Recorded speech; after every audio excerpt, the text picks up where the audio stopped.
साथियों, समाजवादी पार्टी के राष्ट्रीय अध्यक्ष एवं पूर्व मुख्यमंत्री हम सबके प्रिय नेता श्री अखिलेश यादव जी मैनपुरी दौरे पर थे। साथियों, राष्ट्रीय अध्यक्ष श्री अखिलेश यादव जी नगर निकाय चुनाव के संपन्न के बाद राष्ट्रीय अध्यक्ष श्री अखिलेश यादव जी का काफिला और राष्ट्रीय अध्यक्ष श्री अखिलेश यादव जी का मैनपुरी दौरा था। साथियों, वहीं काफिले के साथ राष्ट्रीय अध्यक्ष श्री अखिलेश यादव जी मैनपुरी में पहुंचे हैं, वहीं पत्रकारों से बातचीत कर रहे हैं। जहां कर्नाटक में एक तरफ कांग्रेस की शानदार जीत पर राष्ट्रीय अध्यक्ष श्री अखिलेश यादव जी खुश नजर आए, तो वहीं नगर निकाय चुनाव में जिस तरह से धांधली की गई, भारतीय जनता पार्टी ने पुलिस प्रशासन के बल पर जिस तरह से धांधली की है चुनाव में, उसको लेकर के राष्ट्रीय अध्यक्ष श्री अखिलेश यादव जी ने सच्चाई को सामने रखा है साथियों, और बताया है किस तरह से भारतीय जनता पार्टी चुनाव में अपना रवैया अपनाती आ रही है। ये भारतीय जनता पार्टी की कमजोरी है जो पुलिस को आगे करती है, अपने दम पर चुनाव नहीं लड़ती साथियों। तो अगर भारतीय जनता पार्टी ने कुछ काम किया होता तो अपने विकास कार्यों पर वोट मांगती, लेकिन ना कि धर्म पर और लोगों को भटका कर वोट मांगती है साथियों। अब वीडियो के लास्ट तक बने रहिएगा। मैं तमाम साथियों से गुजारिश करता हूँ, चैनल पर नए आए हो तो चैनल को सब्सक्राइब कर लें और इस वीडियो को ज़्यादा से ज़्यादा शेयर करें। सभी समाजवादी साथी वीडियो को लास्ट तक सुनिएगा साथियों। अगर हम परिणाम कर्नाटक का देखें और उत्तर प्रदेश का निकाय के चुनाव को देखें, वहाँ जनता ने परिणाम ऐसा दिया है कि भारतीय जनता पार्टी देश से बाहर जाएगी।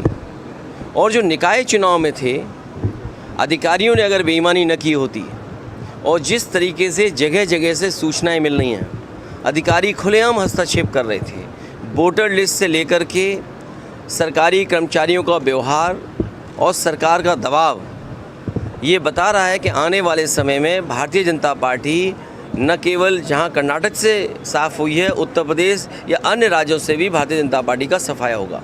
अच्छा, जिस तरह से MIM पार्टी और आम आदमी पार्टी ने मुस्लिम वोटों का ज़्यादा ध्रुवीकरण हुआ उससे, तो समाजवादी पार्टी की आगे 24 को लेकर लड़ाई क्या रहेगी फिर? मैं आपसे कहूँगा कि जिस तरीके से आप पढ़ रहे हो और देख रहे हो और डेटा को एनालाइज कर रहे हो, दोबारा पलट करके देखिए। कई बार भारतीय जनता पार्टी सीधे लड़ती है और कई बार भारतीय जनता पार्टी कुछ दलों को आगे करके लड़ती है। इसलिए आपको इन चीज़ों को सोचना पड़ेगा। राजनीति करने वाले लोग और जो दल हैं पॉलिटिकल, वो जानते हैं कि आने वाले समय में किसके साथ रहने से और किसको हराने से देश का लोकतंत्र बचेगा। और आने वाले समय में जिस तरीके से कर्नाटक में बदलाव हुआ है या उत्तर प्रदेश में आज भी अगर हम हिसाब किताब वोटों का लगाएं, जितना जन समर्थन लगातार समाजवादी पार्टी का बढ़ा है।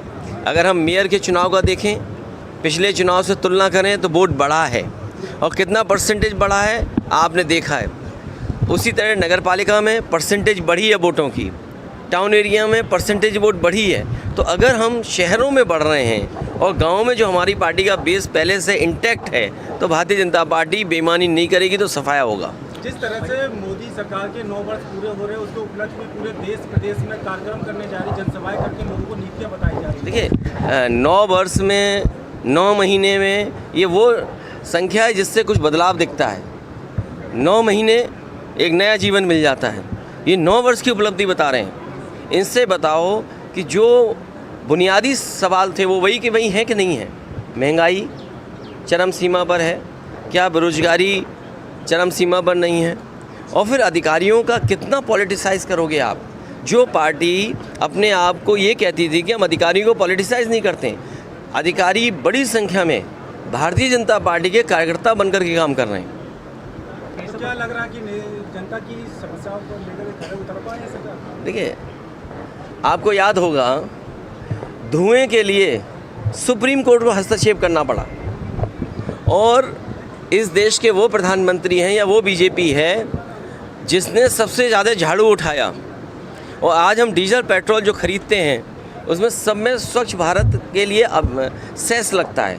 अगर डीजल पेट्रोल से पैसा इकट्ठा किया जा रहा है, नमामि गंगा में पैसा दिया जा रहा है, तो ये सवाल वही का वही खड़ा है कि कूड़े का निस्तारण इनकी सरकार में ठीक होगा कि नहीं होगा, नालियाँ साफ़ होंगी कि नहीं होंगी।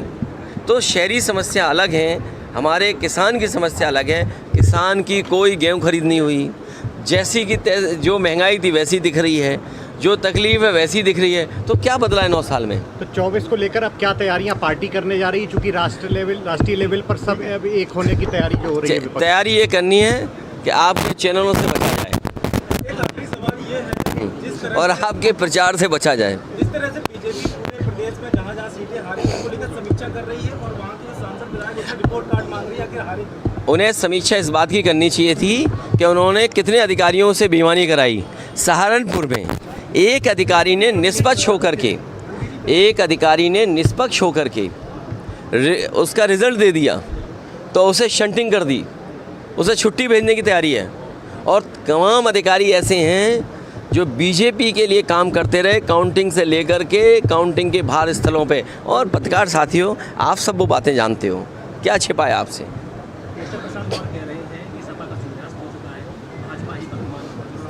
छोड़िए इन बातों को, कुछ नहीं रखा, कुछ नहीं।